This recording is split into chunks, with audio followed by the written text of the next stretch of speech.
Welcome back to the Digital Magic Online Class Studio. Today we're going to continue our explorations into the world of custom brushes, and we're going to create some new brushes by modifying these strips of masking tape that I've actually taken a scan of. This is masking tape that I just ripped and tore and applied to a piece of cardstock. I scanned it into my graphics program using my flatbed scanner and scanned it at 300 dpi and saved the file as a JPEG. Now if you don't have a scanner, then you can quite easily arrive at the same place by just taking a photograph of something like this. And bear in mind that this can be any sort of black and white line art. You can make this with Sharpie squiggles, you can draw shapes, you can take photos of textures, so you can create custom brushes with almost anything, providing you're turning it into a black and white image. Custom brushes only like to look at black and white information or shades of grey, and so we're going to make sure that we do that. I'm going to start by choosing my rectangular selection tool on the left in my toolbar. I'm going to draw a rectangle around the first portion of this masking tape, and then I'm going to come up to my edit menu and I'm going to go edit copy, and I'm going to go file, new, image from clipboard, and that will straight away place the copied image into a new file for us to work with. Now I'm just going to minimize this original for the moment, pressing the minus sign there. The next thing we want to do for this brush is I actually want to rotate it, because I want to make a right, a left, a top and a bottom looking brush. I'm going to choose image, rotate, and I'm going to choose 90 degrees to the right. So the next thing I want to do is actually change this so it's got a very much more black and white look about it. So I'm going to go to my file menu, I'm going to go to adjustments, and I'm going to choose threshold. And I have my threshold dialog box here. I'm going to move the slider on the threshold adjustment up till it's at around 200, and that looks pretty good, and I'm going to click OK on that. Then we're going to come up to our menu and we're going to go edit, define brush, and this is where our brush name dialog box comes into view, and we're going to write the name that we want our brush to be called just in this little box here, and I'm going to call it MO masking tape, and this one I'm going to call right hand side, and I'm going to click OK. I'm going to close this file now, and I'm going to say no, don't save any changes.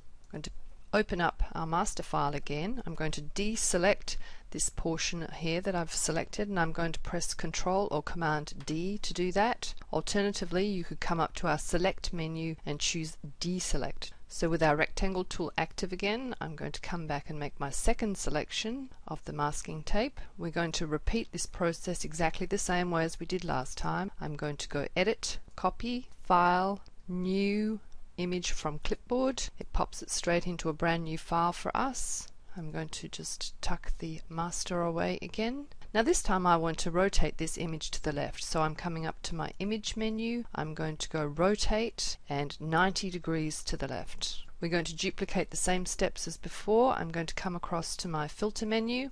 I'm going to go adjustment, and I'm going to go threshold, move the slider up to about 200. It doesn't have to be precisely that, we just want a heavily defined black and white image. Click OK, edit, define brush, call this one MO masking tape left hand side, and click OK. Shut that down. No, don't save the changes. Go back to get our master, Control D or select deselect to get rid of that selection. Make a new selection, and let's just get this piece of masking tape. We're going to go right, you guessed it, edit, copy, file, new, image from clipboard. We've got our image there. I'm going to go to the filter, adjustment, threshold, change my threshold setting again, and click OK, and edit, define brush, and I'm going to call this masking tape top. Click OK. No, don't save it. And back to our original again, grab my rectangular selection tool and make my selection. Go edit, copy, file, new image from clipboard, and we do this one more time. Now this time I want this to be flipped at a 180 degrees so that the torn top edge is going to become my bottom. So I'm going to go image, rotate, and I'm going to choose 180 degrees, and that's flipped that totally round for us. Now I'm going to choose again my filter, adjustments, threshold, and yep, we're going to reset this slider up somewhere up there, and I'm going to go edit, define brush, and I'm going to call this MO, masking tape base, and I'm going to click OK. So now we've created 4 brand new brushes from our little pieces of masking tape graffiti. I'm going to go ahead and close my masking tape scan file, as we don't need that again, and I'm going to go ahead and open a file so we can see exactly what we can do with this set of new brushes. I'm going to go ahead and come to my layers palette here. I'm going to come down to the bottom of it, and I'm just going to click on the create new layer shortcut icon, which is down here at the bottom. I'm going to click on that, and you'll see that we have a new layer 1 up there. Now I could have come up here to the layers menu and done the same thing, gone layer, new layer. Okay, so that's 2 ways to create your new layer, with your shortcut or through the menu. Now I'm going to go ahead and change my brush to a white, and I'm going to pick my brush tool, and if we open our brush palette, we will actually see now that we've got 4 brand new brushes. So we're going to click on the first one.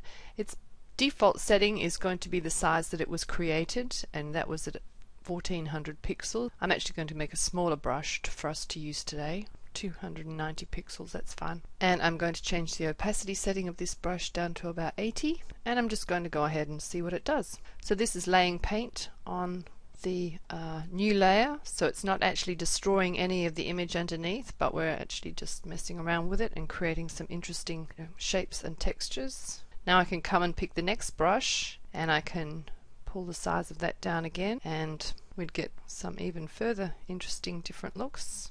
The next one, slightly larger, and you can see how these brushes can be changed to do different things. So that's massive, and then we can come along and choose the last one, and that's the other direction.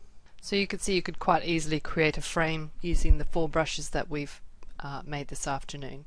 So I'm going to go ahead and just get rid of this new layer 1, and I'm going to drag it into the rubbish bin there, and I'm just going to pop another brand new layer on here, call it layer 1 again. I'm going to come up here to the little brushes icon that's at the top of the menu here, and it's going to bring us to this selection box where we've got fade, hue, scatter, spacing and hardness, and also this little angle box. And this is where we can actually manipulate the orientation and movement of a brush without having to go and create, say, 4 brushes, 2 horizontals and 2 verticals to make a frame. So we can actually come here and change the behavior of our brush. So right now the brush is vertical. If we move this little box around here 90 degrees, the brush is now turned around that way. And if we move this little compass doohickey again and to about 180, you'll see that in this box here, it's now going to turn it around there.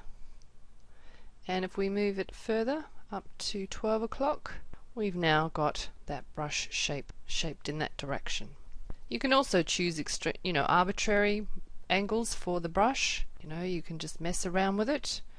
So this brush rotation tool is really quite fun and gives you a lot more opportunities to play with your brushes. The other thing that we can look at here is the spacing tool, and this is the tool that will actually let us determine how often a brush will actually kiss paint down on a page. Let me just put another new layer back so I can demonstrate that a little more efficiently. So if our spacing is set down to 10, you'll see it just strokes the brush frequently and often, and there's almost no break. If we change our spacing to 59, you'll see that there's some space between the brush strokes. If we change our spacing right up here, you'll see that it almost never restrokes the brush. Okay, so you can actually have quite a lot of fun varying the spacing and the rotation tool here. There's quite a few variables for you to play with in the brush stroke option box. Now if we close this down and get rid of that, I'm going to go ahead and show you now as the last thing how we're going to save these brushes. So I'm going to come up here to my brush menu, click on the arrow up here, and I'm then going to come out and click on the double flyout arrow, and I'm going to choose Preset Manager. And you can see here are our 4 brand new brushes, and I'm going to click one, hold my control key down and select them all. I'm going to choose Save Set, and I'm going to choose the title for my set of brushes, and I'm going to call them MO Tape Brushes. I'm going to call it set of 4. Then I'm going to click Save, and then I'm going to click Done, and there we have it. You can go back into your palette menu and you can actually choose default brushes, but if you come back you can actually find your other brushes by going to your Load menu. You can load your brushes and you can come back into your brush folder and choose MO Tape Brushes and click Load, and there they'll be ready for you to use again, and they'll appear in your menu down there. And there we have it. So you've learnt how to create your custom signature brush, create custom brushes for your artwork, and you've also learnt how to use the brush tool menu so that you can rotate, change the spacing and the fading and various other variables about your brush behavior.